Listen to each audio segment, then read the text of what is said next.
오늘 모든 뻗대 시술에 말도 많고 탈도 많은 부작용들 OX로 깔끔하게 정리를 좀 해드리도록 하겠습니다. O입니다. 내성이라는 게 아무래도 생길 수는 있어요. 그래서 보톡스도 주기를 지켜서 맞으시는 게 좋고, 너무 또 무분별하게 자주 맞으시거나 하시면 아무래도 효과가 좀 떨어지실 수 있게 됩니다. 그래서 검증된 좋은 보톡스를 사용하시는 것도 중요하고요.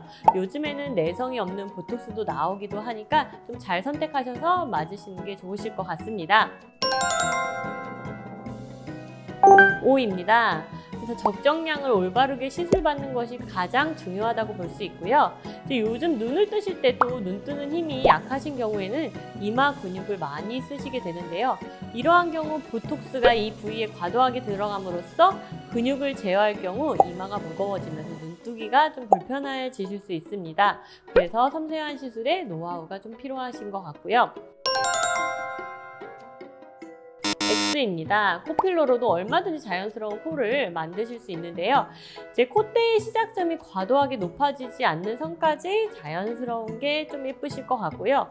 아무래도 이거는 시술적인 측면이 좀 강한 것 같아요. 그래서 어떤 이제 캐뉼라를 사용하느냐, 리드를 사용하느냐에 따라서도 굉장히 코필러 모양이 좀 완전히 다르게 나오거든요. 그래서 저 같은 경우는 사실 캐뉼라보다는 리드를 좀 선호하는 편인데요. 그게 조금 더 자연스럽고 필러를 안 한 것처럼 정말 자연스럽게 올라가는 부분이 있습니다. 그리고 필러 양이 또 너무 과도하게 많이 들어가거나 하시면 퍼짐 현상이 또 있으실 수 있기 때문에 적정량을 사용해서 들어가는 부위이니 걱정하지 않으셔도 되겠습니다. 저는 그럴 수도 있고 아닐 수도 있다 이렇게 말씀을 드릴 수 있는데요. 이제 그럴 수도 있다라고 말씀드리는 거는 이제 팔자 부분 같은 경우는 공간을 과도하게 많이 이제 넓혔을 경우 필러가 솔직히 살짝 이동하는 경우가 있어요. 그래서 딱 그 부위에 알맞게 들어가는 게 가장 중요한데요. 저희 입 부위가 사실 저희가 사용하는 부위 중에 얼굴 근육을 사용하는 부위 중에 가장 많이 쓰이는 부위이기 때문에 필러가 어느 부분에 어느 정도 들어가느냐가 굉장히 중요하게 됩니다. 그래서 그런 부위들은 솔직히 조금 좀 숙련된 시술자한테 맞으시는 게 가장 중요하고요. 근데 뭐 볼을 맞았는데 턱까지 내려오나요? 이건 절대로 일어날 수 없는 일이기 때문에 그런 거는 걱정 안 하셔도 되고요. 시술 후 필러가 이동되었다 하더라도 몰딩이라는 작업을 통해서 이제 처치를 하거나 녹이는 주사제로 또 녹이는 게 가능하기 때문에 걱정을 안 하셔도 될 것 같습니다. 저는 그럴 수도 있고 아닐 수도 있다. 이것도 또 마찬가지인데요. 이제 녹는 필러는 대부분 시간이 지나면 녹아 없어지기 때문에 걱정 안 하셔도 되지만 간혹 제가 다른 병원에서 필러를 맞으신 분들 아바타처럼 정말 여기를 너무 많이 넣어서 이게 막 퍼져 보이는 경우가 있어요. 그런 경우는 사실 피부가 좀 늘어난 경우이기 때문에 그런 경우는 조금 수술하실 때 문제가 살짝 될 수도 있을 것 같긴 해요. 그래서 녹는 필러는 대부분 시간이 지나면 녹아 없어지기 때문에 걱정 안 하셔도 되지만 또 과거에는 녹지 않은 필러들도 많이 사용했어요. 칼슘 필러라든지 이렇게 많은 녹지 않는 필러가 유행했던 적이 있어요. 그래서 이러한 필러들은 제거도 힘들기 때문에 제거하면서 주변 조직까지 약간의 손상이 온다거나 하는 경우가 있어서 조직이 약해진다거나 그런 문제들이 있었던 것은 사실입니다.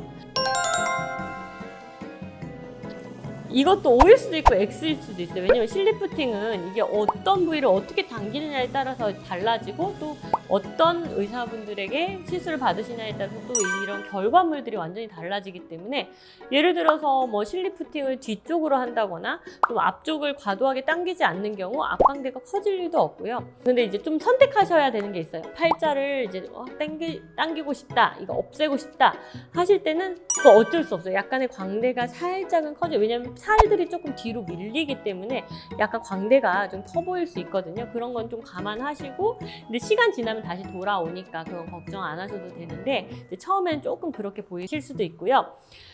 그런 게 아니고 전 라인 실리프팅을 해서 라인만 잡고 싶다 하시는 분은 앞쪽으로는 거의 실이 들어가지 않기 때문에 그런 뭐 광대가 커지거나 그런 염려는 안 하셔도 될 것 같아요.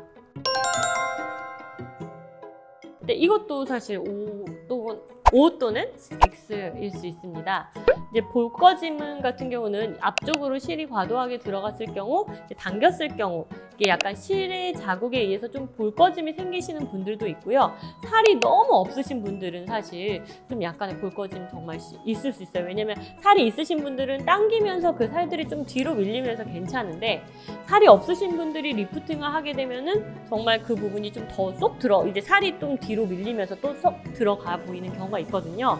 그래서 그런 분들 같은 경우는 사실 필러나 이런 지방 이식을 병행하셔야 돼요. 근데 살이 없으신 분들의 특징은 대부분의 몸도 마르셨어요.